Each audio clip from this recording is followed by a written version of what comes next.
Christopher Columbus 30 اکتوبر 1451 Italy میں پیدا ہوا۔ یہ اسپین کے شاہی خاندان کا تنخواہ دار ملازم تھا اور کہا جاتا ہے کہ یہ کافی لالچی بھی تھا۔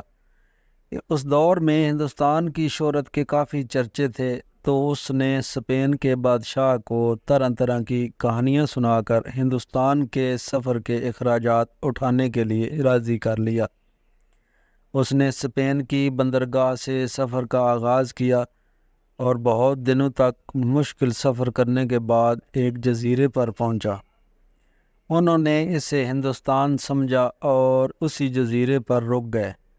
کولمبس کہتا ہے کہ یہ لوگ بہت سادہ اور محنتی لوگ تھے۔ جب وہ کشتی پر سوار اس جزیرے پر پہنچے جس کو یہ ہندوستان سمجھتا تھا، یہاں کے لوگوں کو ریڈ انڈینز کہہ کر بلاتا۔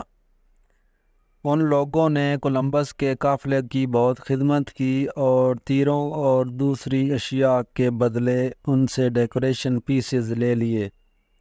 کولمبس کا کہنا تھا کہ یہ لوگ شاید لوہے کے استعمال سے ناواقف تھے، کیونکہ بہت ساروں نے اس کی تلوار سے اپنے ہاتھ زخمی کر لیے تھے۔ اس نے اسپین کی ملکہ کو خط لکھا جس میں یہاں کی تفصیل بھی لکھی اور بتایا کہ یہ لوگ بہت زیادہ پرامن ہیں۔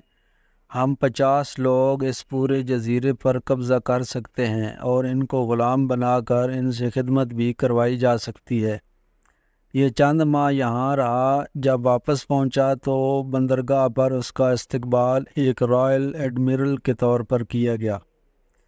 اس نے تحفہ کے طور پر 8-10 ریڈ انڈینز غلام، سونا، تمباکو اور طرح طرح کے پرندے بھی لے کر گیا۔ اسے شاہی خاندان میں اب بہت عزت کی نگاہ سے دیکھا جانے لگا۔ اس نے ملکہ کو ایک تحریری رپورٹ دی جس میں لکھا تھا کہ یہ لوگ اپنے دفاع کے قابل نہیں ہیں، ان کے ہاں ملکیت کا کوئی تصور بھی نہیں، یہ وسائل کو مل بانٹ کر استعمال کرتے ہیں۔ اگر آپ اجازت دیں تو وہاں کے وسائل کو آپ کے قدموں میں نچھاور کر دوں۔ ملکہ اس کی باتوں سے متاثر ہوئی اور اس کے سفر کے سارے اخراجات شاہی حکومت کو اٹھانے کا حکم دیا۔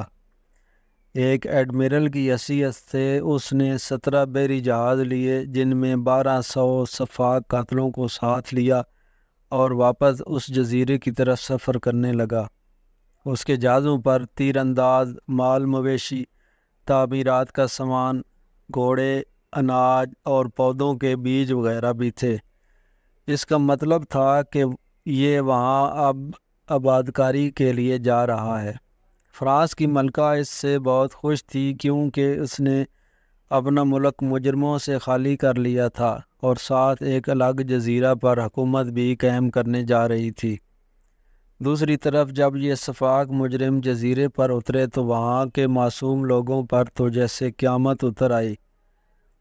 پہلے دن کے اختتام پر وہاں جلی ہوئی جھونپڑیاں اور کٹی ہوئی لاشیں پڑی تھیں۔ یہ ظلم ایسا شروع ہوا کہ صدیوں تک ایسا ہی چلتا رہا۔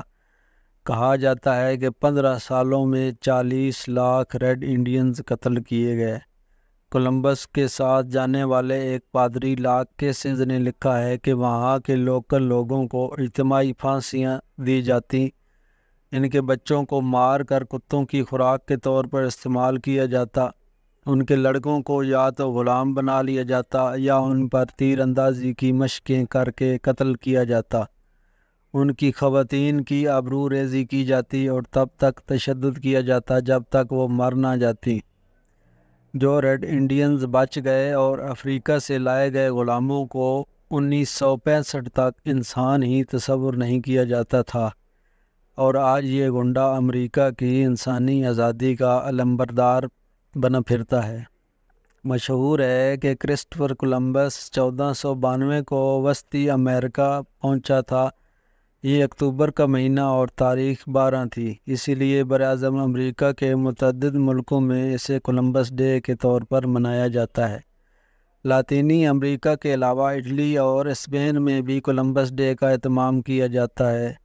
وہاں اسے تہذیبی اور ثقافتی یادگار کی حیثیت حاصل ہے، مگر اسی خطے میں چند ملکوں میں نہ تو کولمبس کو یاد کیا جاتا ہے اور نہ ہی لوگ کولمبس ڈے مناتے ہیں۔ ان کا خیال ہے کہ کولمبس ایسی شخصیت نہیں جس کے لیے کوئی دن مخصوص کیا جائے اور اسے عزت اور احترام سے یاد کیا جائے۔